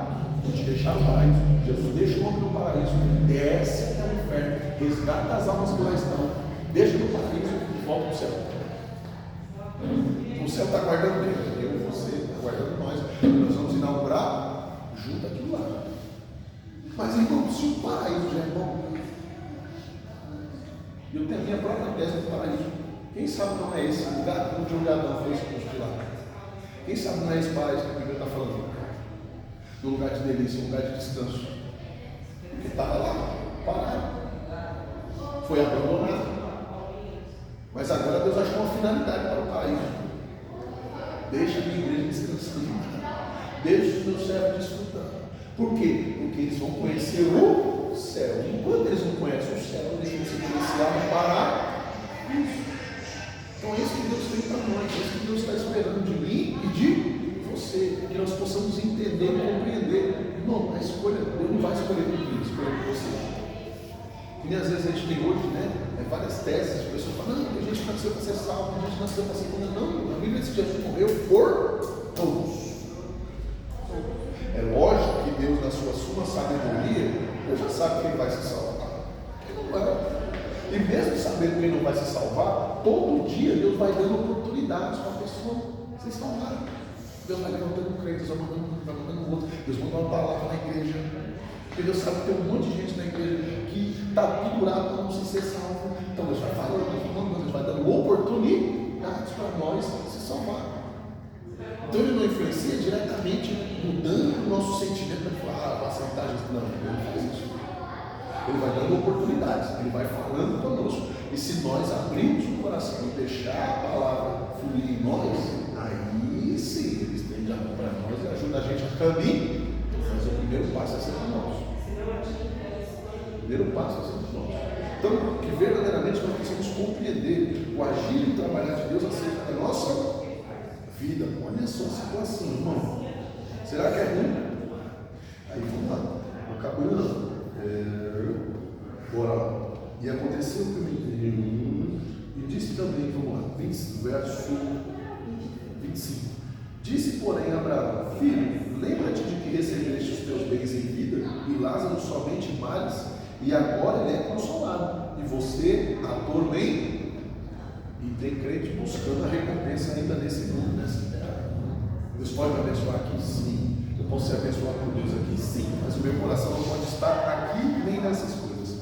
Além disso, está posto um grande abismo entre nós e vós, de sorte que se quiseres passar daqui para vós, não poderia, nem com poucos de lá para cá. Um grande abismo, uma grande distância. Quem está aqui não pode passar por mim, mas quem está aí também não pode passar para cá. E disse ele: rogo-te, pois, pai, que mandes a casa de meu pai.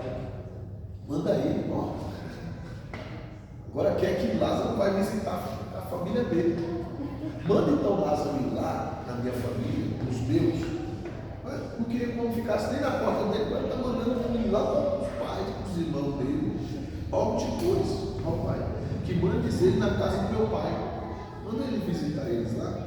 Pois eu tenho 5 irmãos, para que lhes dê testemunho, a fim de que eles não venham também para esse lugar de tormento. Eu não quero que a minha família venha para cá.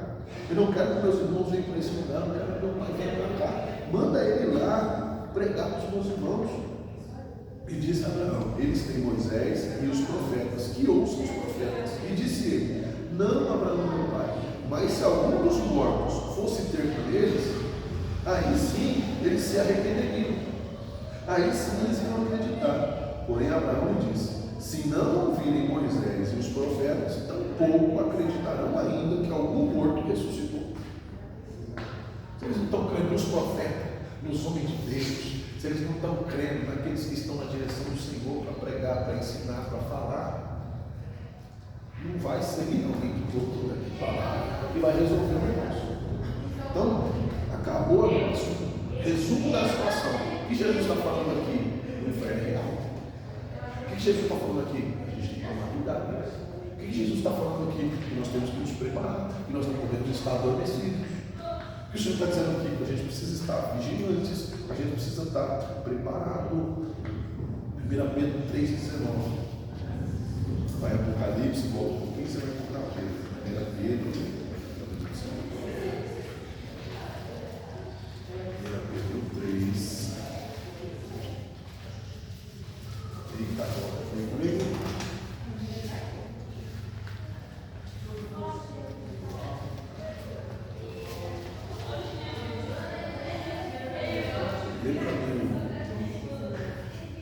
Lê para mim 19 e 20. 19 e 20. No qual também foi e pregou aos espíritos em prisão, os quais, noutro tempo, foram desobedientes, quando a longanimidade de Deus aguardava nos dias de Noé, enquanto se preparava a arca, na qual poucos, a saber, 8 pessoas, foram salvos através da água, a qual, figurando o batismo, agora também vos salva, não sendo a remoção da imundícia da carne, mas a indagação de uma boa consciência para com Deus, por meio da ressurreição de Jesus Cristo. Então, quando Jesus veio, ele foi pregar onde? No inferno. Quando Jesus veio, ele foi pregar os espíritos em prisão. Onde? No inferno. Os espíritos estavam aprisionados lá. Jesus vai lá pregar no inferno. Lá onde Judas estava. Porque aqui Jesus já tinha morrido, sido crucificado, ao mesmo tempo Judas se enforcou, lembra? Então ele também não foi salvo. Além de trair Jesus, imagina só. Quando Judas chegou lá, Satanás quis fazer um pé de medo. Ele falou: vamos fazer algo contrário. Você é um dos que pisou aqui, você é um dos piorzinhos. Tem Barrabás aí que está na fila, não chegou aqui ainda, mas você é um dos fortes. Você traiu o Salvador.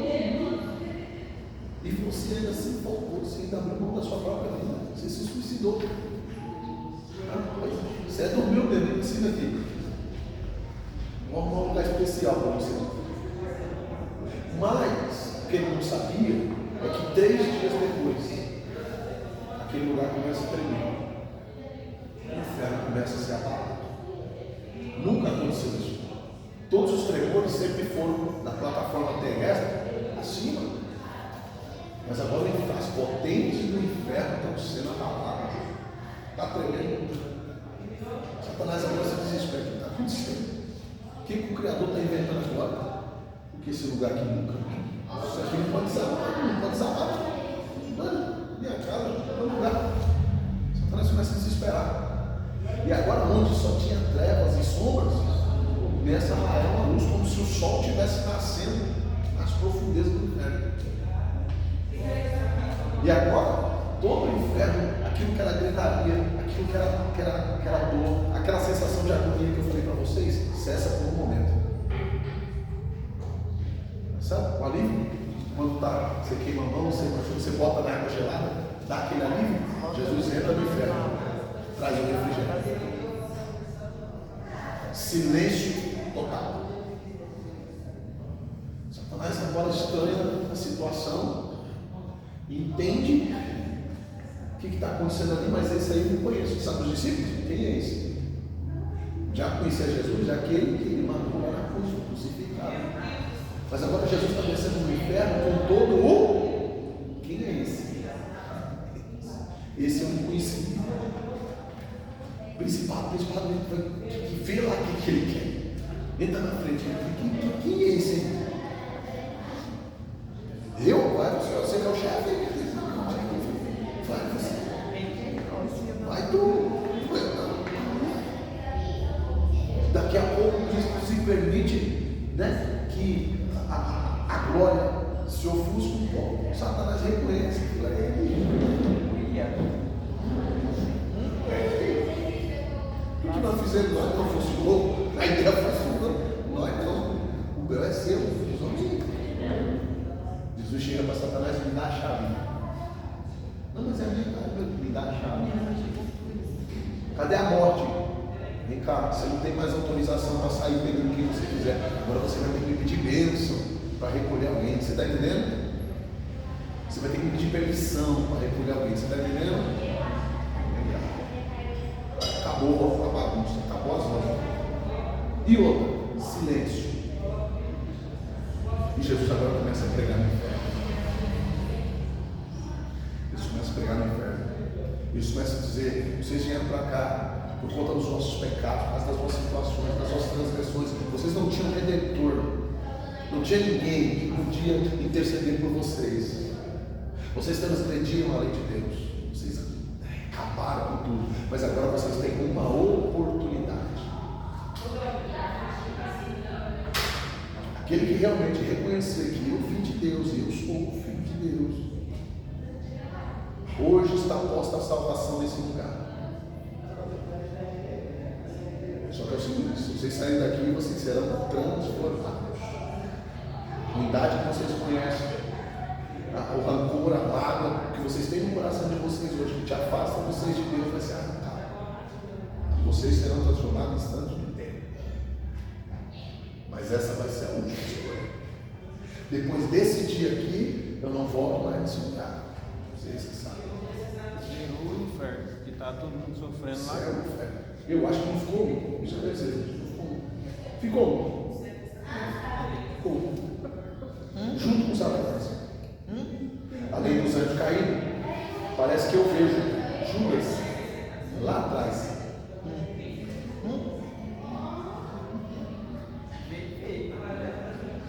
não acredita que podia ser salvo. Porque ele traiu Jesus. Então, enquanto alguns estão vindo com Cristo, Judas está entrando para as profundezas do inferno. E parece que vê Jesus levantando acima da multidão, dizendo: amigo, vamos embora. Eu te perdoo. Te perdoo. Chega com isso aí. Vamos embora para casa. Né? Porque esse é o Jesus que eu conheço. Esse é o Jesus que você tem que conhecer. Esse é o Jesus que Ele quer que a igreja o conheça, mas nós ainda não o conhecemos. Nós ainda não o conhecemos. Nós olhamos para alguém que está numa situação difícil, numa situação longe do Senhor, e nós dizemos assim: esse aí tem que morrer. Essa pessoa que está fazendo isso, essa pessoa que está fazendo aquilo, tem que morrer, tem que ir para o inferno. Mas a vontade de Deus é salvar a todos. A Bíblia diz que Ele não tem prazer na morte do ímpio. O Senhor não tem prazer na morte do ímpio. Por quê? Não, porque mas Deus mata. Mas Deus mata o ímpio, porque quando quer prejudicar. Deixa eu terminar. Vamos lá. Por quê, irmão? Porque a vontade dele é salvar a todos. O Senhor quer salvar a nós, o Senhor quer salvar a todos, assim como nós fomos salvos. Mas tem crente que não tem consciência disso, de que o Senhor entrou no inferno, pregou aos espíritos que estavam em prisão, ele abriu os portões. E aquele que realmente aceitou, irmão, você imagina, a pessoa está lá na tormenta, fogo, agonia, o bicho nunca morre. Jesus entra, aquela calmaria, refrigério, isso é o quê? É isso aí que tem na fúria. Já era. Eu acho que o inferno ficou vazio. Isso explica porque que Satanás tem trabalhado tanto para adquirir novos adeptos.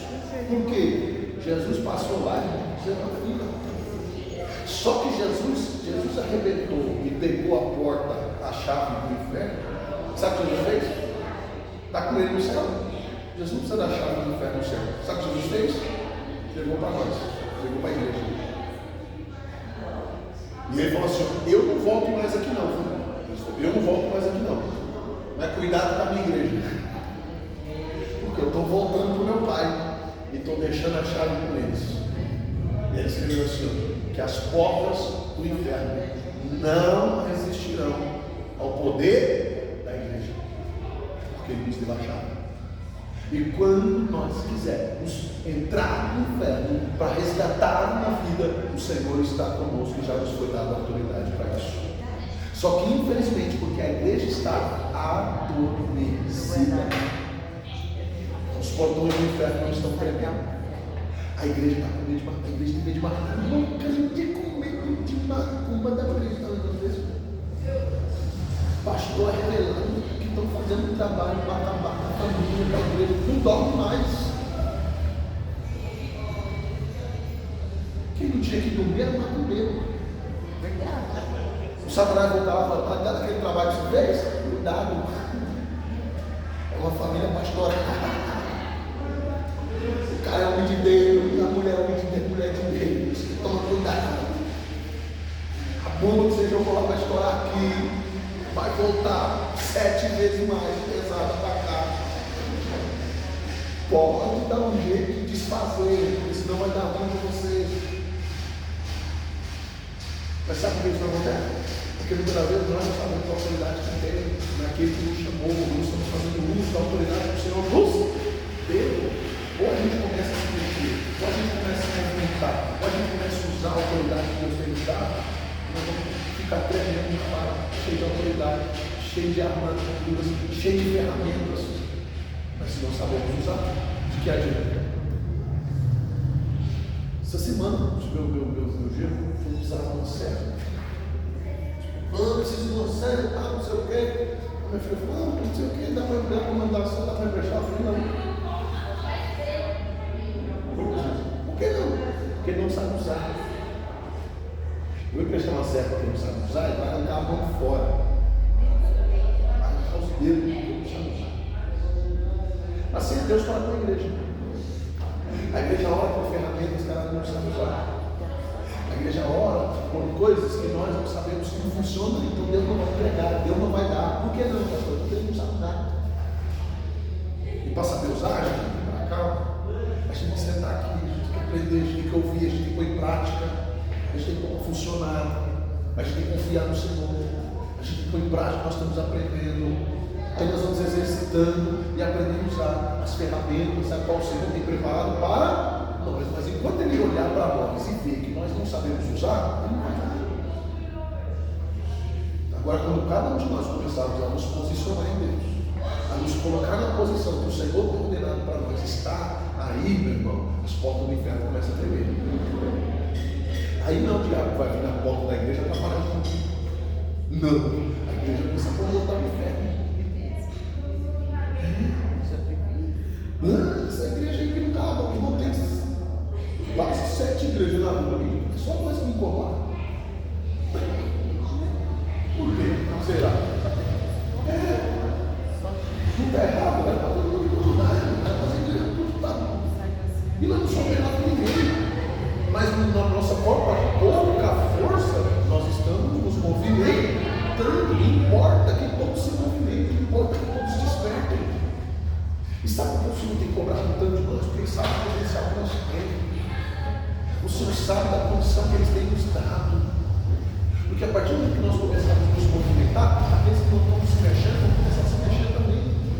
Porque se eles conseguem, a gente também consegue. Se eles falam, a gente vai fazer também. Se eles conseguiram, a gente também consegue. Tem igreja que não avança, não pega um salão maior, porque acredita que não vai ter condições de pagar. E pronto, ele fica 20 anos, 30 anos, 50 anos na mesma situação. E não cresce, não muda, não prospera. Por mesmo. Quem tem que ter medo é Satanás, é diabo e os seus anjos. Porque sujeitar as coisas a Deus, resistir ao diabo, e ele fugirá de. E a palavra de Deus não está mentindo para nós. Se o diabo ainda não está correndo, tem alguma coisa errada, e não é com o céu, é conosco. Então vamos nos posicionar, vamos colocar na situação a qual o Senhor nos mandou, para que verdadeiramente possamos alcançar lugares aonde estarmos prontos para a salvação de Deus através da nossa vida. Então o inferno existe sim. Mas o inferno fica onde, pastor? Onde que o diabo fica? Então se o inferno existe, o diabo fica numa alcacinha igual tatu, embaixo da terra, enfiado lá, escondido. É isso mesmo. É Efésios 6:11.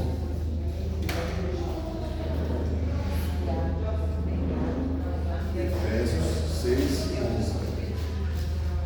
Tira uma dúvida aqui. Efésios é Novo Testamento ou é Velho Testamento? Novo. Então é antes de Jesus ou é depois de Jesus? Depois de Jesus já. Então, em Efésios aqui, o que eu estou falando para você de inferno, Jesus ir lá e pregar e tal, já aconteceu tudo isso aqui. Sim? Beleza. Só para a gente estar no mesmo nível. Então, Efésios 6:11. Livro que a gente conhece ele de pós salteado. Revestimos, pois, de toda a armadura de Deus, para que possais estar firmes contra as ciladas do. Depois que você é crente, você se converte, você batiza, você é ungido, você está na igreja, você prega, você canta, você louva o diabo, continua ocupando estratégia com o Senhor. Tem crente que negligencia isso. Ele acha que é porque está na igreja, porque recebeu a consagração, porque é um homem que está. Ele acha que o diabo agora tem menos força. Não, pelo contrário. Sabe o que acontece? Você sobe de nível, o inferno sobe de nível com a sua vida também. Os capítulos que trabalhavam com a sua vida, para trazer discórdia, confusão no meio da família, sabe aquelas coisinhas ali? Ele já não dá mais conta. Ele vai embora. E ele dá lugar para um principado, que agora você é patente alta. Então ele sai, entende que não é pago mais para você, e vem também um espiritual das trevas de patente alta, para combater na mesma vida. Tem crente que não se liga. E aí, a guerra agora está de igual para igual de novo. Então nós temos que continuar firmes e constantes contra as ciladas e preparações do inferno. Porque nós não temos que lutar contra a carne e sangue. Por que ele lembra a gente disso? Porque Satanás vai se disfarçar. Porque Satanás vai tentar nos enganar, usando pessoas. E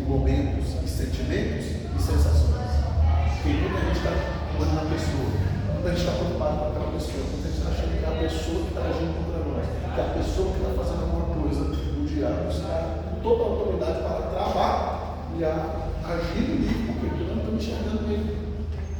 Eu estou vendo uma pessoa, eu estou vendo um ser humano, eu estou transferindo as responsabilidades do que está acontecendo na minha vida, do espiritual, para uma pessoa carnal. E aí o diabo continua agindo. E é por isso que agora Paulo vem falar para nós assim, ó, a sua luta não é contra a carne e sangue. Acorda. A sua carne agora é contra potestades e príncipes das trevas, contra as hostes espirituais da maldade. Da onde? Nos lugares oxi. Os lugares celestiais. Onde é o lugar celestial? Na igreja. Onde é o lugar celestial? Acima de nós.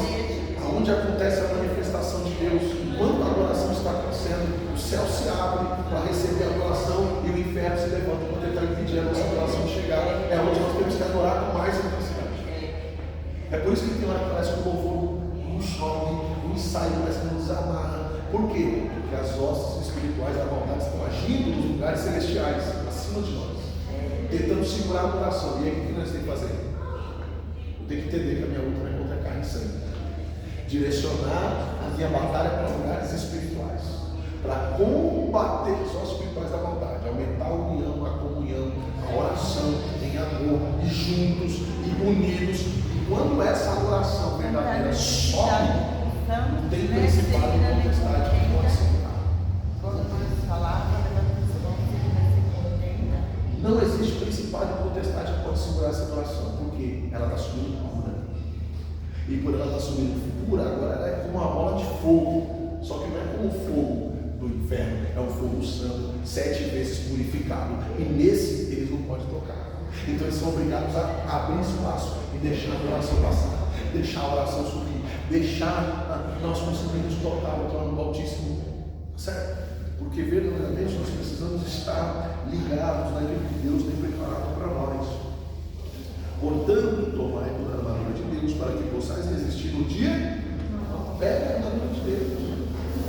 E Paulo está falando isso aqui para quem está desviado, não. Ele está falando isso aqui para quem está fora da igreja. Ele está falando isso aqui para a diretoria de uma igreja. Diretoria de uma igreja. O pastor e seus membros, seus obreiros. Essa carta aqui é para os obreiros. Essa carta aqui é para aqueles que estão ajudando na frente, abrindo um culto, dirigindo um culto. Tem oportunidade na igreja. É para essa galera. Não é para quem está chegando. É com esses que o Senhor está falando.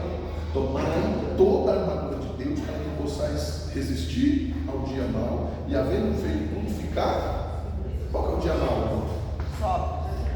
É o dia que eu não estou bem. É o dia que eu não quero fazer.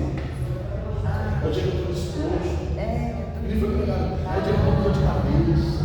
É o dia que eu fui humilhado no trabalho. É o dia que eu quero ficar em casa. Eu estou bem. Sabe, isso é o dia mau. O dia que a esposa não está se entendendo. É o dia que teve uma conversa difícil com o filho. Sabe? O dia que aconteceu alguma coisa no trânsito, no trabalho, em casa, que te deixou mal, te deixou incapacitado de fazer algo, você se sente incapaz. É algo que Deus te levantou para fazer, mas naquele dia você não está bem, você não está afim de fazer. Que é o seu dia mau. É o seu dia chuvoso, é o seu dia difícil, mas no dia mau tem que fazer o quê? Ficar firme. Porque o Senhor me chamou antes do dia mau. O Senhor me preparou já para o dia mau, porque Ele diz, olha, vai acontecer, o dia mau vai vir. E quando Ele vir, eu vou ter que. Então, porque eu confio nele, porque eu creio nele, o dia mau nem é tão mau assim. Porque eu sei que no dia mau, o Senhor está comigo.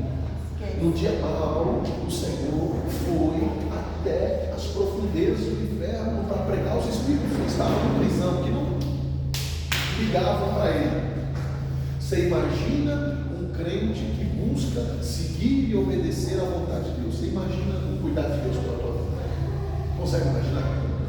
Se ele foi capaz de ir no inferno buscar almas que pouco se deixavam para ele, que não fizeram nada para alcançar a salvação de Deus para a sua vida, enquanto estavam vivos, quando tiveram oportunidade, imagina o amor de Deus pela tua vida.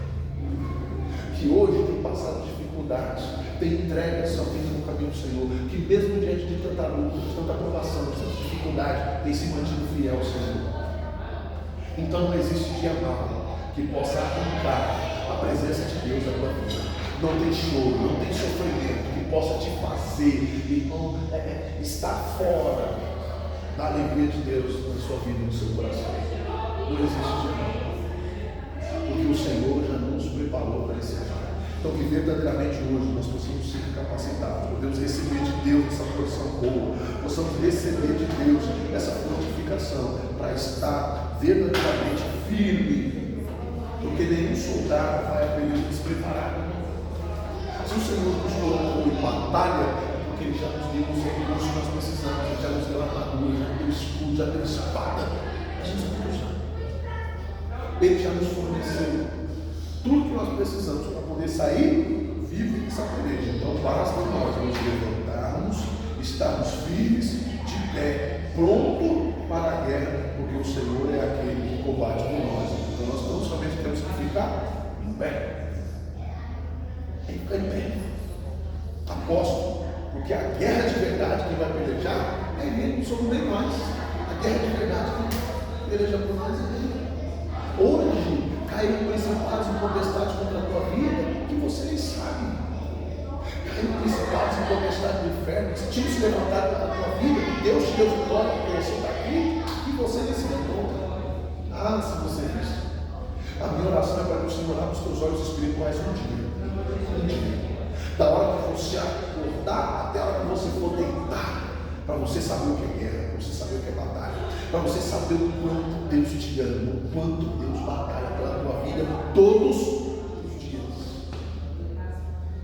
Passei batalhas essa semana, irmão, que eu senti de perto, eu senti a guerra de perto, de manhã, voltava assim, como se eu tivesse prensado na parede, assim, sabe? Como se eu tivesse tendo uma prensa, passei azeite, como se eu tivesse sendo moído. O que isso quer dizer? A batalha não está ferreira, o campo de batalha está puxado. E todos aqueles que estão na frente da guerra, eu tenho certeza que sentiram. Quantas vezes o inimigo tentou me pensar? E às vezes que a gente não percebe. O cuidado de Deus precisa tanto conosco que a gente não percebe. A gente nem se dá conta. Vou colocar um sofá nas minhas costas de 4 metros de altura. Espegueirou um pedaço de sofá nas minhas costas essa semana. Elas que é legal. Se fosse outra circunstância, eu não estaria nem aqui. Não estaria nem aqui para contar a história. Ia parar o carro em outro lugar. Decidi parar o carro ali atrás de mim. Resultado, quando eu caí, eu bati a cabeça no carro. Se o carro não tivesse lá, eu poderia bater a cabeça na guia.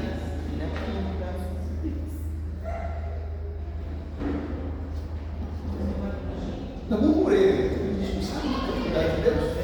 Eu tinha acabado de arrumar o carro. Porque as duas portas, quando eu fui lá, eu tirei os amassados do carro. O sofá estava nas minhas mãos. Meti a cabeça no carro. Eu olhei, amassava a cabeça do carro. Consegui desamassar a boca do carro. Depois fiquei reclamando. Aí eu falei, e se o carro não tivesse lá? Aí eu lembrei do jeito que eu caí. Se o carro não tivesse lá, eu tinha que tirar a cabeça da carro. Obrigado, Senhor. Obrigado, Senhor. Que a gente esquece que é gratidão. A gente esquece que é cuidar de Deus. A gente esquece que é a provisão de Deus. A gente esquece que Deus usa coisas naturais para fazer sobrenatural acontecer sobre a nossa vida. A gente esquece disso. É verdade. Então nós precisamos estar alertas, precisamos estar atentos a tudo aquilo que Deus vem fazendo na nossa vida. Que o Senhor abra os nossos olhos para começar a perceber situações, porque tem momentos que parece que está tudo bem, mas não está. Parece que está tudo certo. Desconfie. Desconfie. Seja bom aquele policial, né, que está ali, com a família, né, todo mundo bebendo, todo mundo se divertindo. Calma, você tem que ter família aqui, não sei. Mas não custa nada estar esperto. Não custa nada estar atento. Não custa nada você estar de olhos abertos, espiritualmente, entendendo, vendo a necessidade dos seus irmãos. Quem é o o Lázaro, Deus quer que você socorra, para que não chegue aquele dia e o Senhor ter nada contra nós, que verdadeiramente possamos estar disponíveis para Deus, não só dentro da igreja, mas fora da igreja também, que possamos estar envolvidos nas questões do Senhor para com a nossa vida, que o Senhor nos desperte nisso, para que não sejamos deixados para trás. Bem? Eita, agora, meu Deus, peraí. Julgamento das nações vivas. Mateus 25, deixa eu fechar só esse tema aqui. Mateus capítulo 25. Eita, agora. Vou voltar na pregação.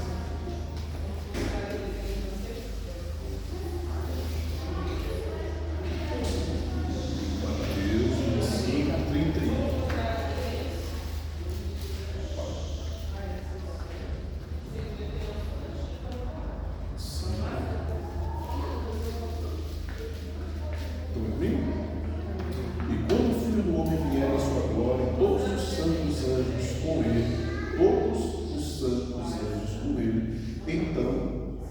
Sentará no trono da sua glória, e todas as nações serão reunidas diante dele, e aparecerá nos outros, como o pastor aparta dos bodes as ovelhas, e as porá a ovelha à sua direita, mas os bodes porá à sua esquerda. Então dirá o rei aos que estiverem à sua direita: vinde benditos do meu Pai, possuí por herança o reino que está separado desde a fundação do mundo. Então, o Senhor está dizendo que a separação é uma coisa muito. Enquanto isso, nós vamos ter que conviver junto, o jogo junto com o trigo, o trigo junto com o jogo, e a gente vai assim, a gente vai se entendendo, a gente vai indo, e a gente vai caminhando, mas naquele dia ele vai separar a ovelha de bode. Se você for comparar a ovelha com o bode, é absurda a diferença. A ovelha, ela ouve a voz do seu pastor a quilômetros de distância. Se o pastor chama, ela tem uma opção perfeita. Ela consegue ouvir, ela consegue seguir e obedecer as coisas. Se ela, por acaso, se perde, né, ou ela é rebelde, e o pastor vai porque ela tenta ir para outra, o pastor, com os artifícios, consegue rastrear, né, os rastros dessa ovelha. Já o bode, a questão dele, ele prefere estar perto. Só que bate no pastor, né? Ele está perto, mas ele não obedece, ele não segue regra. É hora de sair do ralo, ele quer ficar dentro. É hora de entrar, ele quer sair. Ele guarda as ovelhas, ele machuca as ovelhas. O pastor pode chamar, pode assobiar, pode bater. O cheiro é diferente. Ele deixa um mau cheiro no seu rastro, já as ovelhas não, né? Os bodes, eles não se conversam entre si, eles não cabeçalham uns nos outros. Nem o bode está certo, eles se rebentam um do outro. Agora as ovelhas não. Quando chega uma ovelha nova, quando chega uma ovelha, elas se juntam, elas se esfregam nessa ovelha para que ela pegue o cheiro do rebanho, para que ela não se perca. Da próxima vez que elas forem para o pasto, ela conseguir acompanhar as outras, que ainda que ela se perca, ela vai conseguir rastrear as outras pelo teu fato. Enquanto ela não consegue conhecer a voz do pastor, porque ela é uma ovelha nova, ela ainda não foi doutrinada a ouvir a voz do seu pastor, ela não conhece ainda, para ela não ser enganada, ela vai pelo fato das ovelhas mais velhas. Elas ensinam ela a caminhar.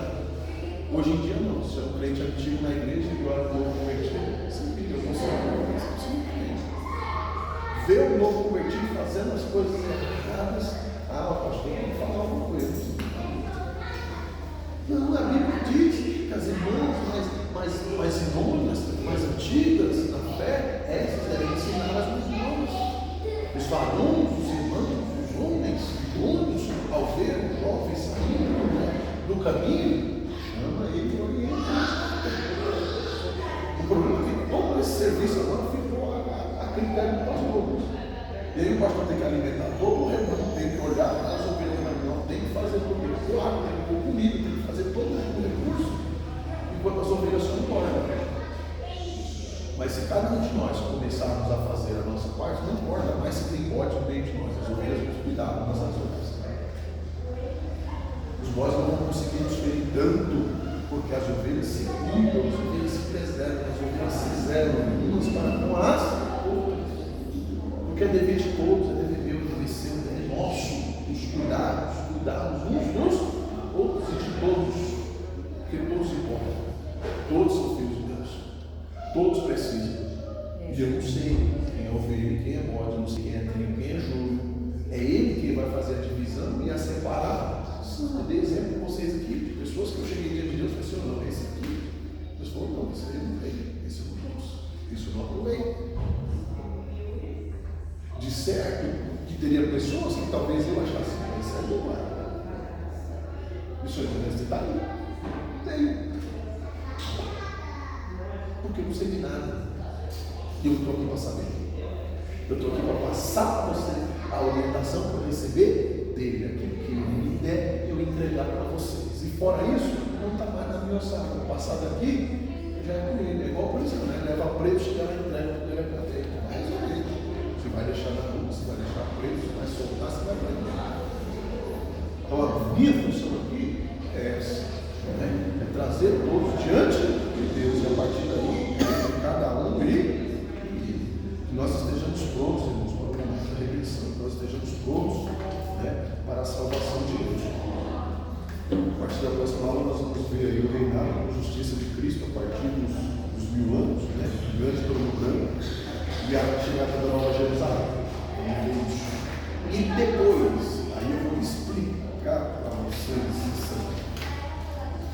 Meu Deus, que nada mais é, porque está fazendo maior, a impressora também está fazendo 4 folhas, aí eu vou segurar aqui, para vocês verem se localizarem. Ou, acho que é mais fácil eu imprimir para cada um. A impressora também ajuda, para a gente entender o momento de cada coisa. Isso aqui é o plano de salvação, né, de Deus em cada acontecimento, cada momento desse que a gente viu aqui, né, Cristo aparecendo nos lares, nos santos, todos, a igreja, nas obras, nós vamos entender cada momento disso, né? Enquanto está acontecendo isso aqui, não sei o que está acontecendo aqui embaixo, o que vem depois, e depois, a gente vai conseguir se localizar por aqui, tá? Os adventos dos seus, onde os seus aparecem, onde a trombeta ela aparece, muitas partes elas aparecem, para a gente conseguir se localizar dentro disso aqui, tá? A nova terra, a nova Jerusalém. Então, tem uma das próximas aulas. Provavelmente na próxima aula a gente não vai ver isso, a gente ainda vai ver aqui. Vamos ver isso, mas ainda, né, em escrito. Depois, aí nós vamos começar a nos localizar aqui, tá? Muito provavelmente, quando chegar na parte dos seus aqui, a gente para e estuda os seus. Aí, mesma coisa depois. A gente para e estuda as taças. Ok? Tudo bem por aí? É coisa. É benção, né? E no meio disso, Deus vai nos trazendo essas relações e nós vamos falando e aprendendo e caminhando na glória de Deus. Amém? Vamos orar. Querido Deus, amado Pai, te louvamos, te agradecemos, Senhor, pela tua presença, te agradecemos, Senhor, pelo teu cuidado, te agradecemos pela tua provisão, pela tua proteção, pelo teu cuidado. Senhor, se conosco, manifesta a tua glória, leva-nos de volta em paz, em segurança, livres de todo mal. Abra a nossa mente, nosso entendimento, para que possamos não só entender, Senhor, mas também guardar, seguir e obedecer os teus mandamentos e a tua palavra. É o que nós te pedimos e te agradecemos, certos da vitória, em nome de Jesus. Amém? Muito grande amor de Deus, a graça do nosso Senhor e Salvador Jesus Cristo.